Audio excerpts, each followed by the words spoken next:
For my next game changer conversation presented by the General Insurance, we've got a guy who is the absolute definition of game changer. From his music to fighting for social justice across his native Atlanta and all over the country, to a businessman, co-founder of Greenwood Financial. He owns a couple of barbershops, and now he's even a host on PBS.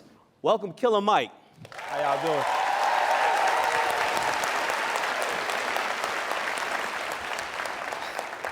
Man, I'm so proud of you, man, in the way that you had the ability to take street hustle and knowledge and flip it to the way we all understand it, whether from the corner of on the corner to the corner boardroom. Absolutely. Right? With the corner office. So congratulations on season 2 of Love and Respect. Thank you. Right? And absolutely. And now this is on PBS, correct? Yes, on PBS and Revolt. So it airs on PBS on Fridays and Sundays, and then it airs on Revolt TV on Mondays. And throughout your 20-year music career, I mean, you've been instrumental in social justice, civil rights. You've even been an activist since the age of 15, and former Ambassador Andrew Young is your mentor. Yeah. So how do you think about your upbringing, and how did that prepare you for this life?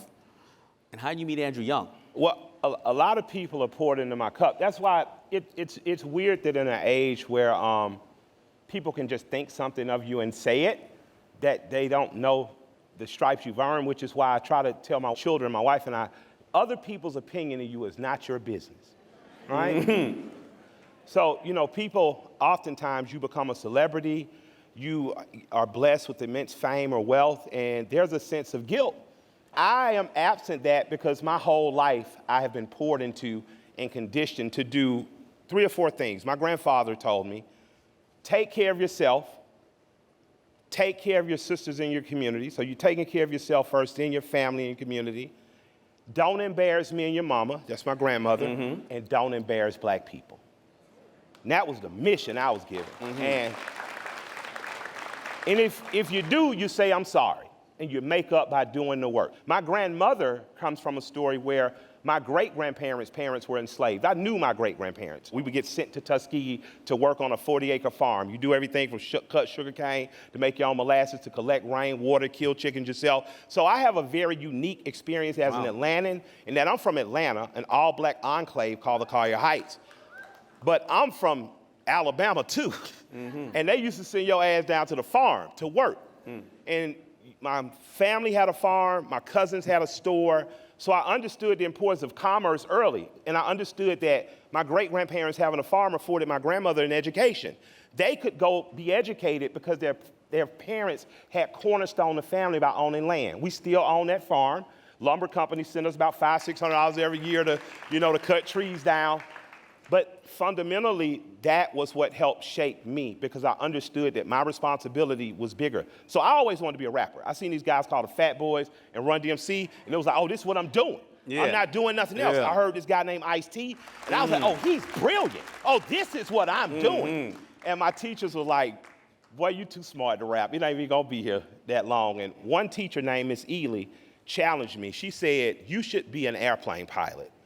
At about 16 years old, a man named Mr. Jim Berto at another high school, and Mr. Berto gave me an opportunity to learn to fly planes and work on planes. We learned how to fly planes over the course of the summer. I went back and told Miss Ely I absolutely had found a passion in flying planes. I loved it, Miss Ely, but I still want to be a rapper. When my first song hit, I went back and just told her, just thank you for challenging me, because if you wouldn't have doubted my ability to do it, I wouldn't have gotten firm in doing it. If Miss Ely hadn't told me you're smart enough to be a pilot, I wouldn't have taken advantage of that opportunity. So I'm a black boy who grew up in an all-black enclave in Atlanta called the Collier Heights in Adamsville that went to schools named for Frederick Douglass before I ever went to Morehouse. And I'm a resultant product of all these people, including Ambassador Andrew Young. We knocked on Andrew Young's door at about 15, 16 years old and demanded he give us money to do these conferences that would be through Fulton County. And he said, son, I'm impressed. I wish I could do more. I got $500 for you. We said, thank you. And we put on 4 conferences for kids. And adults could come, but the only prerequisite was adults had to listen. So every child who came got an opportunity to testify and say, this is what we think will make Fulton County better. Out of that came the data and synopsis for what we think would make schools in the county better, and we collected over $100,000 to send to Ethiopia to help with people who were in transition between housing and food. By the time you're 16 and 17 years old, you've learned to be an organizer. You learn that no matter what I do with the rest of my life, at some point I'm going to have to use these skills again. So I know Andrew Young because I'm an organizer. I sit here today because first and foremost, before I ever rapped publicly, I was an organizer. And I like to encourage other people to be organizers in business and out of. There are so many that value what we are and who we are. And when you find that, those people who are your co-conspirators, no matter what color, agenda, creed, it creates a lot of opportunity, and that's why we're here. And now I want to talk to you a little bit about your business. You obviously are very articulate and extremely educated. I mean, me in school, I was a straight D+, you know, hard. Look, but let's talk about your continuing business ventures. Like, you own a lot of shops, and they go swag, right? Yeah, my wife and I started a barber brand called The Swag Shop, the shave, wash, and groom shop. As a man, you don't get a lot of pampering. Like, you know, if you sing and dance for a living, or you play sports or something, they got somebody to rub your muscles, but just a regular blue-collar guy. You know, a lot of us can't join golf clubs. We don't have tennis club memberships. So what you have is that 1 hour a week where you go to the barbershop, somebody sits you in a chair for 30 to 40 minutes and just takes care of you. They steam your face, they give you a hot towel and shave, they ask you how you feel, how you're doing, and you leave and you go back to be stewards of families and leaders and organizations and things of that nature. So my wife and I decided that we wanted to create a barber shop and brand that totally did that. So the Shave, Wash, and Groom Shop is on Edgewood Avenue, Roosevelt Highway, and in State Farm Arena where the Hawks play. And our sole purpose is to make sure that you have an experience that shows you we give a damn about you, that you have products that are specifically tailored for your type of hair or skin or whatever, and that you can come in for 30, 45 minutes when you're in Atlanta and just be pampered. Your wife can drop you off, you and your sons, and know that when she comes back, you ain't got no other woman on the side, but you feel all right. You know? Well, let me ask you a question. So, now, you received the first ever Billboard Changemaker Award in 2020 for your work as a musician, but more importantly, social justice. Now, do you think as an artist that you have a responsibility to use, or other artists have their responsibility to use their platform for good in their communities, such as mobilizing black voters? Because a lot of times, you know, our brothers and sisters come out of the community, they don't know any better, and they're just trying to, they're only reflecting on what they know. Yeah. Right? You try to say, oh, well, do good with that. I haven't experienced good. Yeah.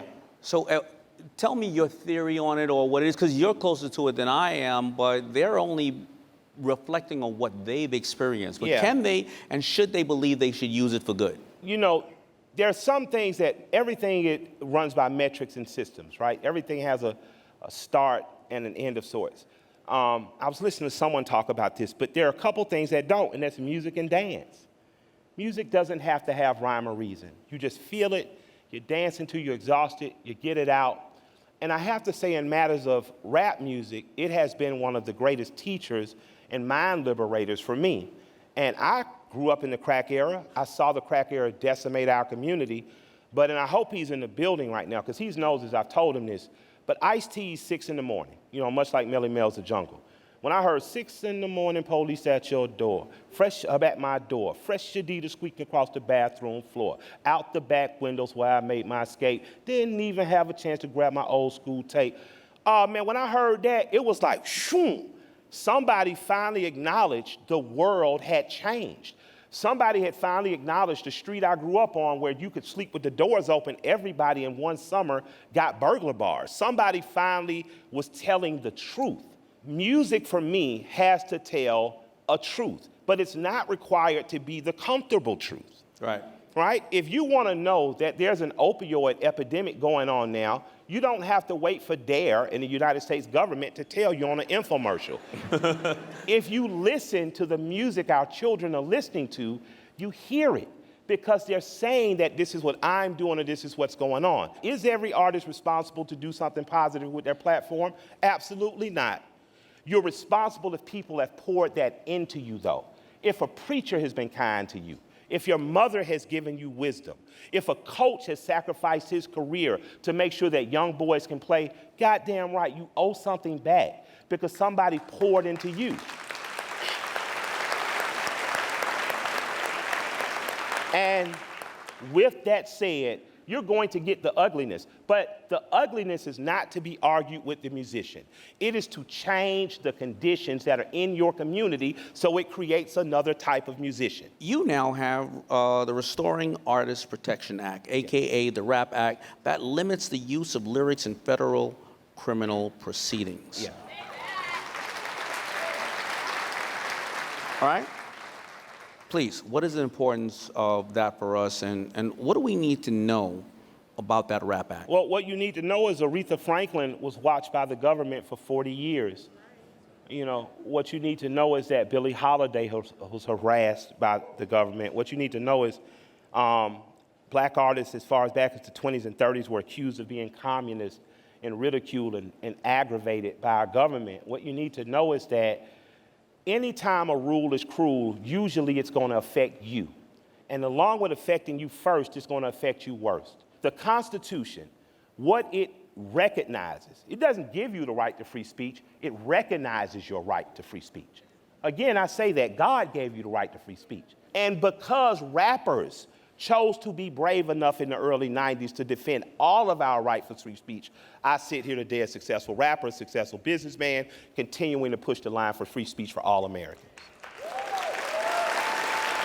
Well, I was going to ask you about your game-changing last words of advice. You're saying we got to keep pushing the boundaries. Yeah, you do. We have to.